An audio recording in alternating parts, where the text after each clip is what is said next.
Salut! Ici Jimmy de Ninja Squatch et aujourd'hui je fais une vidéo que j'ai longtemps hésité à savoir si je le faisais ou pas.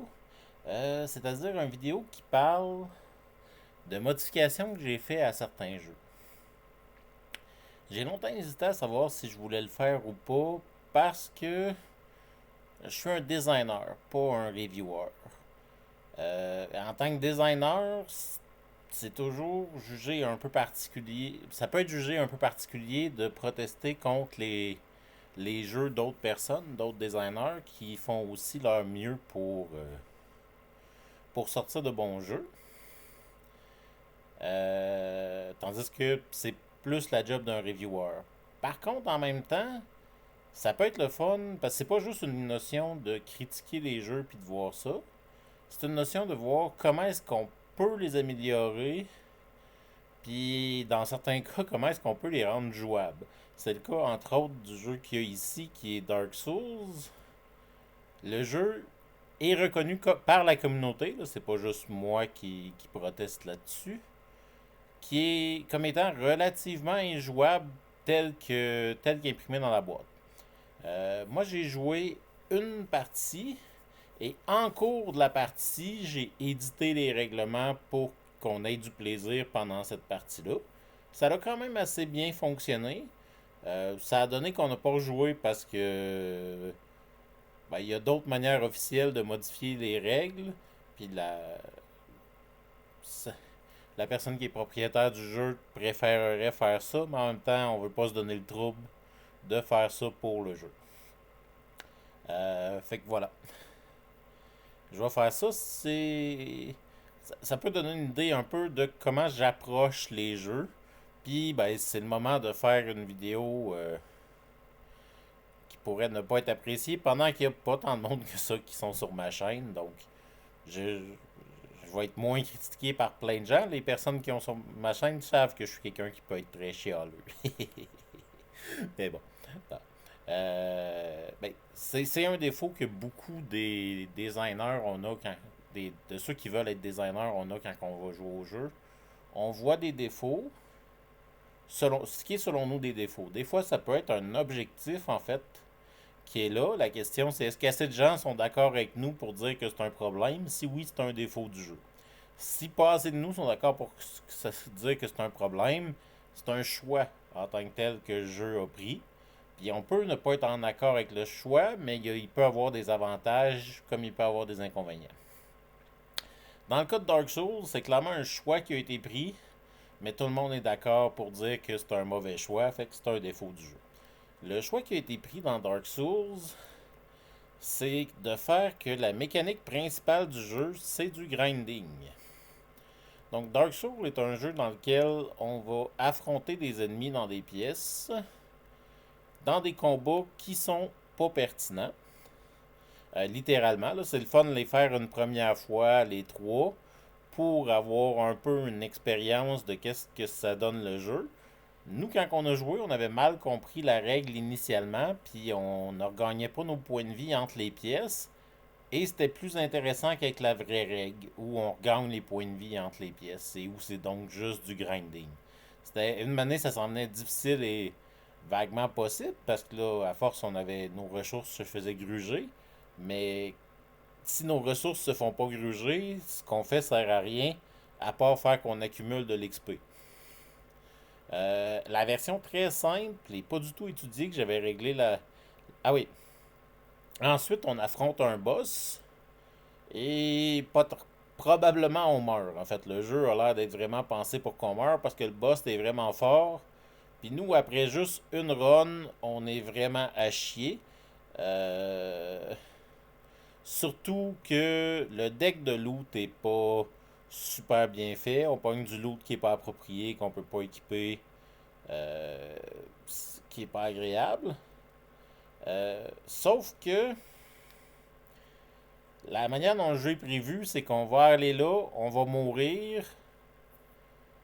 Ça va être très rapide. Ensuite, on va refaire les mêmes pièces encore, remourir une coupe de fois pour du grinding. Moi, ce que j'ai fait, ça a simplement été regarder le nombre d'XP qu'on devrait avoir selon le nombre de pièces qu'on doit faire et selon le nombre d'XP que donne chaque pièce. Ensuite, j'ai multiplié ça par le nombre de d'attempts, de fois qu'on aurait pu le faire. J'en ai enlevé un peu pour dire qu'il nous reste une option. On pourrait mourir là, puis recommencer. Puis on est allé affronter le boss comme ça, et on a gagné. Ensuite, on a... Ah non! On arrive dans l'autre branche, puis c'est encore un peu la même chose. Fait que pour Dark Souls, le plus simple, c'est d'assumer que tu as fait les runs que tu avais le droit de faire, de prendre l'XP que ça devrait te donner, et de dépenser cet XP-là pour pouvoir faire les boss. Parce que le combat de boss est bon dans Dark Souls. Cette mécanique-là est vraiment sympathique. C'est juste la mécanique du grinding contre les petits monstres qui sert vraiment à rien. Euh, le jeu, ça représente peut-être le jeu vidéo qui a du grinding, mais c'est pas pour plaisant pour autant. J'ai entendu dire que Bloodthorn était meilleur, mais ben, chat échaudé craint l'eau froide. J'ai pas essayé de Bloodstone. Blood, Bloodborne. Puis je connais personne qui l'a essayé en tant que tel. C'est juste que j'écoute beaucoup de reviews différents. Puis il y a ça qui a été dit. Si on part d'un jeu que j'ai joué une fois et que j'ai à peu près pas joué après, puis qu'on va à un jeu que j'ai joué énormément, mais que j'ai quand même arrêté de jouer. Depuis, on va aller voir sur Marvel Champion. Marvel Champion, pendant que ça load, avec difficulté, c'est un jeu où on construit nos decks d'avance, on prend des super-héros, puis on va affronter le super-vilain. Euh, le jeu est vraiment bon sur différents aspects. Le jeu est vraiment bon pour ce qui est de représenter les héros. En tant que tel, quand tu joues un des héros, tu as vraiment l'impression de jouer ce héros-là. Tu as ses dynamiques, tu as ses powers, t'es ressens bien. Il y en a beaucoup des héros qui sont jouables. La plupart sont quand même intéressants dans leur dynamique. Ils sont pas tous, mais il y en a trop. Il y en a assez pour qu'on puisse pardonner qu'ils soient pas tous vraiment bons.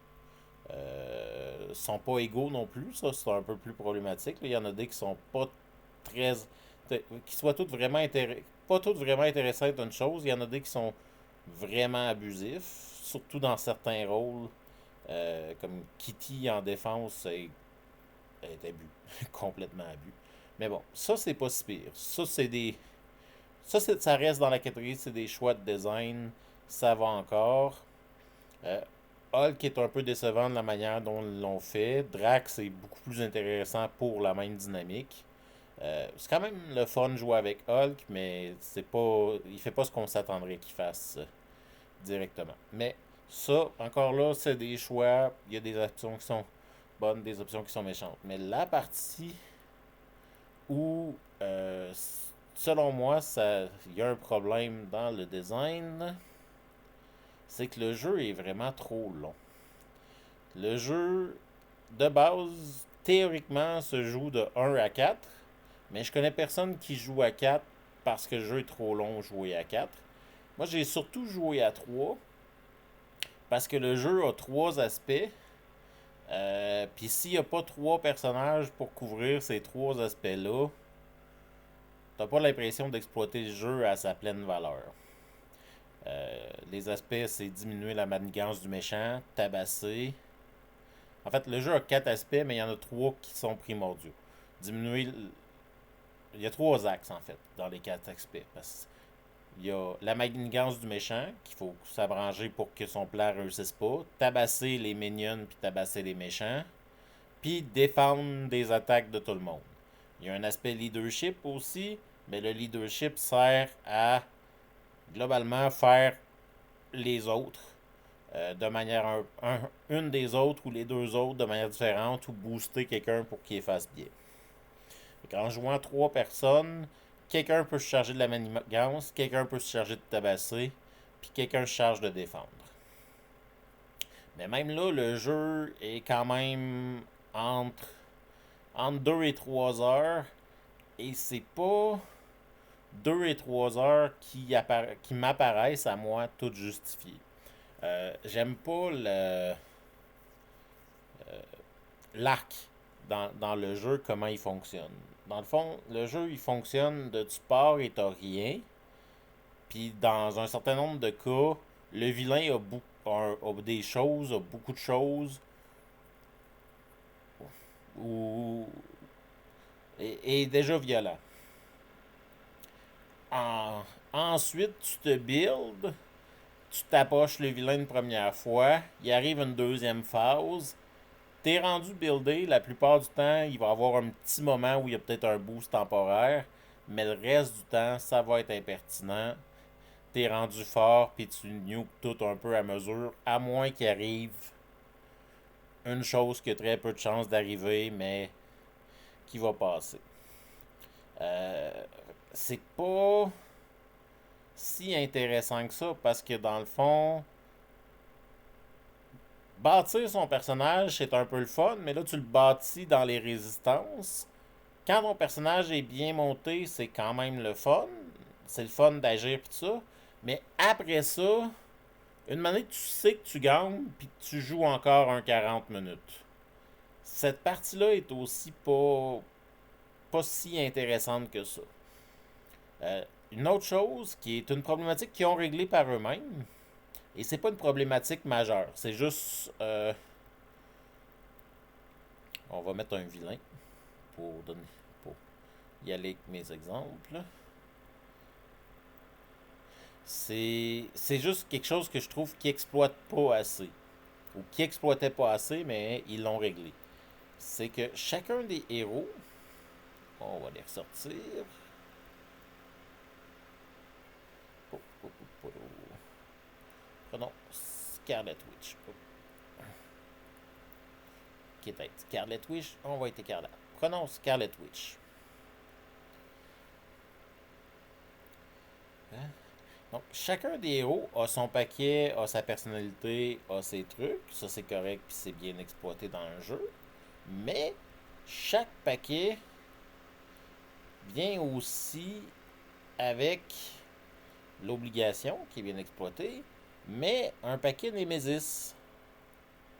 Que ça, t'as un vilain Némésis, t'as une side scheme qui est Némésis, qui est de quoi qui va arriver en jeu, que tu vas devoir gérer, puis d'autres cartes aussi qui sont spécifiquement là pour faire chier ton personnage.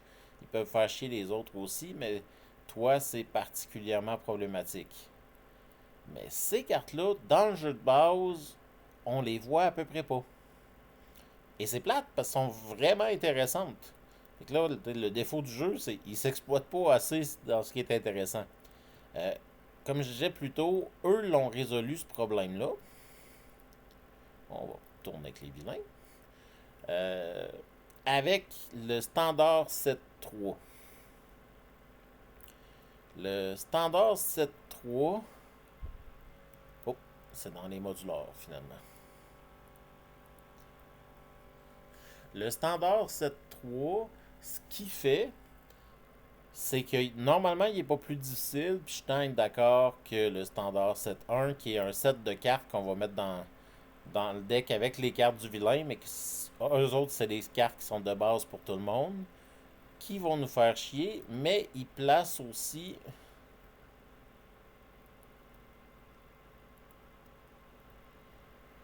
cette carte-là, qui est une carte qui va, au fil de la partie, gagner des compteurs, ben, perdre des compteurs dessus. Donc, gagner des compteurs dessus. Et quand il y en a assez, poup, on pompe le Némésis en tant que tel qui arrive. Fait que là, au moins, ces vilains-là, on les voit plus souvent qu'avant. Puis on met aussi le side scheme. On met les cartes, on les voit toutes. Avant, dans le premier set, c'était juste une carte spécifique qu'il faut qu'ils sortent. Ce qui faisait que des fois, elle sortait 2, 3 fois dans une partie. Des fois, elle sortait jamais parce que il y a plusieurs autres manières dont les cartes vont partir. Fait que c'était un peu un design qui était mal exploité. Mais maintenant, c'est vraiment meilleur avec ça. Moi, ce que j'ai fait en tant que tel, pour faire qu'on voit un peu plus, au moins les Nemesis, les autres cartes sont de fun aussi, mais au moins les Nemesis, puis faire que la partie dure moins longtemps, c'est que au lieu d'affronter l'ennemi quand il arrive là, euh, à son à son premier stage, là, dépendant de la difficulté, son premier stage n'est pas nécessairement le même. Direct dès le début, en fait, c'est lui qui commence, ce qui est quelque chose que j'aime. Par contre, j'aime que les vilains commencent. Ça t'est plus héroïque quand tu réagis à ce que fait le vilain. Euh, mais ça a, ça a des défauts mentionnés précédemment. Mais au lieu de faire ça, ce que je fais, moi je fais que le vilain n'est pas là au début. Je mets 2 compteurs dessus, puis à la fin euh, de chaque tour des héros, j'enlève un compteur dessus. Fait qu'au début, on peut pas attaquer le vilain. Des fois, on pourra pas attaquer rien pantoute. Mais on a le temps de se bâtir un peu des decks. Par contre, pour s'occuper, c'est pas vrai qu'on pourra pas attaquer rien pantoute, tous les héros ont leur Némésis en jeu, mais pas les autres cartes. Puis quand on bat le Némésis, il va pas dans la discard pile pour revenir tout le temps, il retourne dans avec les autres cartes qui est mis de côté. Ça donne, c'est un peu le feeling de on est en train de se battre, le héros est en train de se battre contre son Nemesis Minion, puis il arrive un super vilain avec un plus gros objectif de dominer le monde, pis ça, puis là, le héros s'en va ensuite régler ça quand il s'en rend compte dans le cours de son aventure avec son Nemesis. Fait que thématiquement, ça fit quand même, mais là, c'est ça, ça fait qu'au début, on règle les autres, c'est quand même assez facile. On a le temps de se monter une table, puis après, on affronte un vilain qui est plus fort, par contre. Parce que, oui, on met 2 compteurs, on met du temps, mais on skip sa phase 1 pour tomber tout de suite à sa phase 2. Donc, à normal, ça veut dire qu'on est dans sa phase 2, mais si on joue à expert, on l'affronterait directement à sa phase 3 quand il arrive en jeu. Puis c'est la dernière phase qu'on va affronter. Fait qu'on l'affronte une fois dans sa phase où il est forte, où il est fort.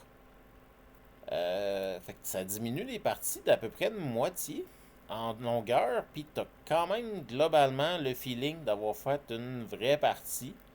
Euh, donc voilà, c'est pour Marvel Champion, c'est ça que j'ai fait comme modification. C'est sûr qu'il y a des tweaks à faire pour certains vilains qui fonctionnent différemment, comme la Wrecking Crew qui sont 4. Donc là, la place que je fais, c'est que je fais qu'il y en a un qui est battu. Il y a des modifications un peu qui sont à faire. Mais généralement, j'ai joué presque tous les vilains dans ce mode-là. Je les ai tous tweakés un peu de la même manière. Puis j'ai eu plus de plaisir parce que en fait, ça m'a permis de jouer des soirs de semaine avec un groupe euh, qu'on n'est pas en power through rapide jouer. Que normalement avant, ça nous prenait 2 games à 2 semaines à faire, ce qui rendait le jeu vraiment moins intéressant en tant que tel. Donc voilà. Fait que c'est 2 jeux. J'en ferai pas plus parce que la vidéo est déjà relativement longue. Euh, Il y a un jeu qui est particulier là-dessus qui pourrait être intéressant à parler dans une autre vidéo du genre, qui est le jeu Metal Gear Solid. Le jeu Metal Gear Solid, vous allez juste trouver des bons reviews du jeu à peu près, j'ai cherché. Mon opinion est différente très après avoir fait la campagne, mais le jeu a beaucoup de, de mécaniques différentes. Dans le fond, il y a une mécanique principale d'infiltration, puis chaque boss a une mécanique qui est différente. Euh, fait que je pourrais être intéressé d'en parler, je pourrais être intéressé de regarder pour voir qu'est-ce qui pourrait être fait pour rendre chacun des boss plus intéressant, chacune des mécaniques plus intéressantes, mais c'est ça, ça serait beaucoup de vidéos, ça serait beaucoup d'efforts, puis ben, c'est un jeu dans le fond qui est sorti en Kickstarter, qui ne ressortira pas, qui est pas si pertinent, fait que je sais pas si ça pourrait intéresser quelqu'un de faire ça, et c'est quand même beaucoup à faire, mais hein, je vais faire semblant d'être un vrai reviewer pour une fois. Si ce vidéo-ci atteint 50 views, je vais savoir que c'est vraiment parce qu'il y a certains de mes fans qui ont voulu que je fasse un vidéo de Metal Gear. Bon, fan est un gros. Est probablement très exagéré, mais clairement, ça va être voulu. Fait que ça va être soit une personne qui a regardé 40 fois le même vidéo, juste pour pouvoir me forcer à faire les vidéos de Metal Gear, ou c'est que les vidéos ont beaucoup été partagées parce que vous voulez vraiment voir ça. Dans les deux cas, ça va m'envoyer un message clair, mais sinon, je le ferai pas, ou à tout le moins, je le ferai pas à court terme. Sur ce, bonne soirée!